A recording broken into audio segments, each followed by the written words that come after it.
चंद्राचा सूर्याचा खेड, धरणीची सोंगटी, देवाविना माणसाची जिंदगानी एकटी. हाय हॅलो नमस्कार, मी कोमल आणि स्वागत आहे तुमचं नाशिककर कोमल या मराठमोळ्या यूट्यूब चॅनलवर. मंडळी, देवासमोर रडल्याने नक्की काय होतं? तुम्हाला कधी हा अनुभव आला आहे का? बऱ्याच जणांचे देवासमोर गेल्यानंतर डोळे पाणवतात. तर आजच्या व्हिडिओत आपण जाणून घेणार आहोत की देवासमोर रडल्यामुळे नक्की काय होतं. त्यासाठी तुम्ही व्हिडिओ शेवटपर्यंत नक्की बघा, म्हणजे योग्य ती माहिती तुमच्यापर्यंत पोहोचेल. आणि चॅनलवर नवीन असाल, व्हिडिओ पहिल्यांदा बघत असाल तर धार्मिक, आध्यात्मिक तसेच सणावारांचे व्हिडिओ बघण्यासाठी आजच आपल्या नाशिककर कोमल या यूट्यूब चॅनलला नक्की सबस्क्राईब करा आणि त्या शेजारी दिलेल्या बेल आयकॉनवर देखील क्लिक करा, म्हणजे रोजच्या नवनवीन व्हिडिओचे अपडेट तुमच्यापर्यंत पोहोचत जातील. चला तर मग आता आजच्या व्हिडिओला सुरुवात करूया. मंडळी, आपल्या विठू माऊलीजवळ, पांडुरंगाजवळ एकच मागणं करा की हे विठू माऊली, मला मुक्ती मिळावी असं ज्ञान दे, मुक्ती मिळावी असं कर्म माझ्या हातून घडू दे. बऱ्याचदा काही लोक देवासमोर रडतात, तर देवासमोर रडल्यामुळे नक्की काय होतं याबद्दल तुम्हाला माहिती आहे का? माहिती असेल तर कमेंट करून नक्की कळवा. फारच कमी लोकांना हा अनुभव आलेला असेल. देवापुढे गेल्यानंतर अक्षरशः त्यांचे डोळे पाणवतात, आपोआप डोळ्यातून पाणी वाहू लागते, हुंदके येतात, लोक देवापुढे रडतात, नतमस्तक होतात. अशी परिस्थिती कधी येते? जेव्हा आपल्याला देवासमोर रडावं लागतं. अशी परिस्थिती तेव्हाच येते जेव्हा आपल्याला एकटं एकटं वाटू लागतं, जेव्हा संपूर्ण जग ही मोहमाया आहे, आपल्यासाठी कोणीच बनलेलं नाही हे आपल्याला समजतं. आपण ज्यांना आपल्या खूप जवळचं समजतो, आपल्या प्राणाहूनही जे आपल्याला प्रिय होते, ज्याच्यावर आपण जीवापाड प्रेम करत होतो, अशी आपली उदाहरणार्थ पत्नी, आपला पती, आपले आईवडील, भाऊ बहीण, आपलं मूल, आपलं रक्ताचं कोणी असेल, तर ती माणसं जेव्हा आपल्याशी वाईट वाटतात, थोडक्यात आपलं हार्ट ब्रेक होतं असं म्हटलं जातं ना. जेव्हा ती परिस्थिती येते किंवा मग आपण ज्यांच्यावर जीव ओवाळून टाकला, तीच माणसं आपल्याशी संबंध तोडतात, आपल्यापासून दूर लोटतात, आपल्यापासून दूर जातात, आपला द्वेष करतात. तेव्हा आपल्या लक्षात येतं की ज्यांच्यासाठी आपण हे जीवन खर्ची केलं, ज्यांच्या सुखासाठी आपण झटलो, ते आपले कधीच आपले नव्हते. आपला फक्त तो परमेश्वर आहे, ती विठू माऊली आहे, किंवा ज्या कोणत्या देवावर तुमची श्रद्धा आहे तो देवच आपला आहे. म्हणून आपण सर्वांना विसरून देवापुढे जेव्हा रडतो, नतमस्तक होतो आणि देवाला म्हणतो की हे देवा, तुझ्याशिवाय मला कोणीच नाही. ज्या कोणत्या देवावर आपली श्रद्धा असेल, उदाहरणार्थ हे विठू माऊली, तुझ्याशिवाय माझं कोणीच नाही.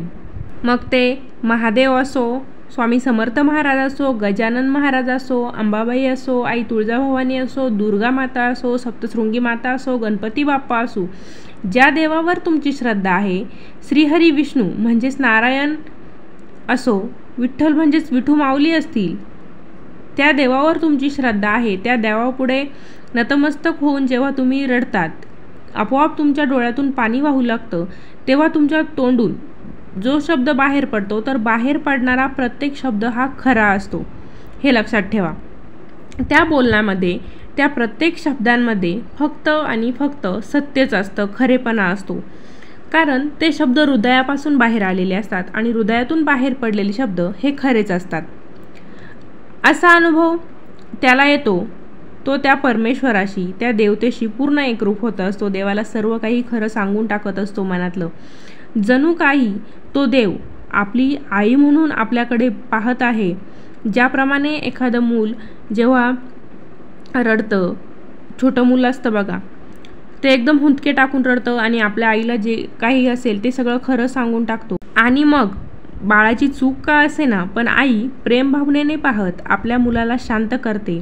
ती म्हणते की बाळा, रडू नकोस, तू माझाच आहे. त्याचप्रमाणे जेव्हा एखादी व्यक्ती पूर्णपणे हताश होते, एकटी पडते, आपलं कोणीच नाही असं त्या व्यक्तीला जेव्हा वाटू लागते आणि शेवटी ती व्यक्ती देवाजवळ जाऊन रडते, तेव्हा देव देखील त्या व्यक्तीला जवळ घेत असतो, आईप्रमाणे कुरवाळतो, शांत हो म्हणतो. हे सगळं मोहमाया आहे, हे तुला समजलं, मी आहे तुझ्यासोबत असं देखील देव म्हणत असतो. अशी जाणीव फार कमी लोकांना होते आणि ज्यांना होते ते खरोखर खूप नशीबवान असतात, कारण त्यांना त्या परमेश्वराशी एकरूप व्हायला भेटतं. परमेश्वर त्यांच्याशी बोलत असतो.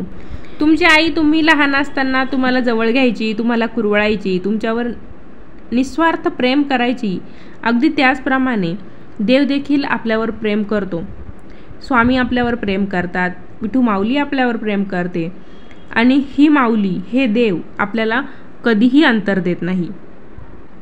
जेव्हा कधी तुम्हाला आयुष्यात हा अनुभव येईल किंवा काहींना आलेला असेल, तर त्यावेळेस फक्त आपल्याला एकच करायचं आहे, उत्मात करायचा नाही.